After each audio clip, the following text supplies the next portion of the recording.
আমার যেটা মনে হয়েছে সময়ের ডাক, সংগঠনকে নির্বাচনমুখী, দল এবং মোর্চাকে আন্দোলনমুখী করা দরকার। বাই ইলেকশন আর নর্মাল ইলেকশনের রেজাল্টের মধ্যে মিল। ক্যান্সারে নেই আর ভয়, NCRI হবে এর জয়। আপনাদের ভরসা নেতাজি সুভাষচন্দ্র বোস ক্যান্সার হসপিটাল। নতুন আসনে জেতা কিংবা দাগ কাটা তো দূরের কথা, উপনির্বাচনে জেতা আসনও হাতছাড়া হলো বিজেপির। মাদারিহাট ফের একবার বাংলায় ভোটে ভরাডুবির পর বঙ্গ বিজেপির শীর্ষ নেতাদের গলায় শোনা গেল নানা অজুহাত। শুভেন্দু অধিকারী যখন কার্যত দায় ঠেললেন দলের সংগঠনের দিকে, তখন সুকান্ত মজুমদার বললেন 2026-এ পশ্চিমবঙ্গে বিজেপি সরকার গড়বে। আমি বিরোধী দলনেতা, আমি সংগঠনের আভ্যন্তরীণ বিষয়ে নাক গলাই না, যুক্তও থাকি না। আমার যেটা মনে হয়েছে সময়ের ডাক, সংগঠনকে নির্বাচনমুখী, দল এবং মোর্চাকে আন্দোলনমুখী করা দরকার। এই জনবিরোধী, দুর্নীতিগ্রস্ত, কোটি কোটি ছেলে মেয়েকে বেকার বানিয়ে দেওয়া, ট্যাব থেকে সাইকেল, সর্বত্র দুর্নীতিতে নিমজ্জমান, পুলিশ নির্ভর, রোহিঙ্গা নির্ভর এই তৃণমূলকে উৎখাত করতে গেলে আমাদের রাস্তায় আরো বেশি করে থাকা দরকার। বাই ইলেকশন বলে এরকম হচ্ছে, 26-এ পশ্চিমবঙ্গে বিজেপি সরকার করবে। এই প্রসঙ্গে কুণাল ঘোষ সোশ্যাল মিডিয়ায় লিখেছেন, বিজেপি রাজ্য সভাপতি বলছেন ওরা 2026-এ ক্ষমতায় আসবেন, ওরা 3026-এও পারবেন না।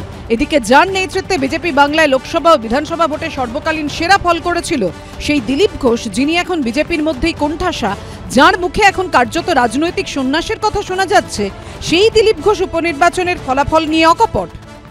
এটাই ছিল হওয়ার, আমরা যেটা জানতাম সেটাই হয়েছে। জেতার কোনো চান্স আমি তো কমপক্ষে জানতাম, বাকিরা কি বলে, আমি তো প্রচার করেছি, গেছি।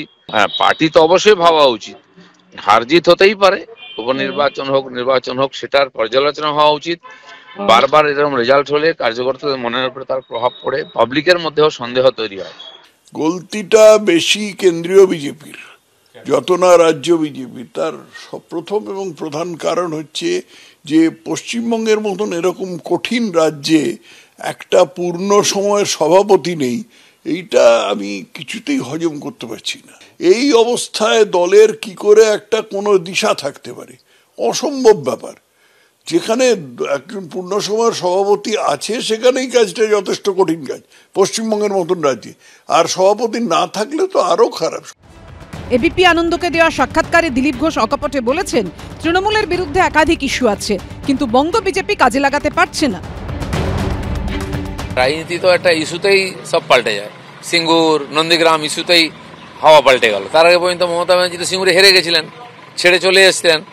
তো দেখা যাক, এই যে এত ঘটনা ঘটছে, হয়তো আমাদের পার্টি ঠিক করে সেগুলোকে ইস্যুকে নিতে পারছে না। বিজেপি নেতা অর্জুন সিং অবশ্য উপনির্বাচনে বিপর্যয়ের দায় কার্যত চাপিয়েছেন নির্বাচন কমিশনের ঘাড়ে। আমরা বারবার বলছি কি ইলেকশন কমিশন যে এসওপি তৈরি করেছে সেই এসওপিটাই ভুল আছে। ইলেকশন কমিশনের ভূমিকা জিরো ছিল। নরেন্দ্র মোদী থেকে অমিত শাহ, জেপি নাড্ডা, শুভেন্দু অধিকারী, সুকান্ত মজুমদার অতীতে লোকসভা কিংবা বিধানসভা ভোটে প্রচারে ঝড় তুলে কিংবা লক্ষ্যমাত্রা বেঁধে দিয়েও চরম ব্যর্থ হয়েছেন। এই পরিস্থিতিতে ফের একবার বাংলার বুকে শোচনীয় পরাজয় ঘটল পদ্ম ব্রিগেডের। এরপর কি করবেন শুভেন্দু অধিকারী, সুকান্ত মজুমদাররা? কোন কৌশলে জয়ের রাস্তা খুঁজে পাবেন? কৃষ্ণেন্দু অধিকারী, বিশ্বজিৎ দাস ও বাচ্চু দাসের রিপোর্ট, এবিপি আনন্দ।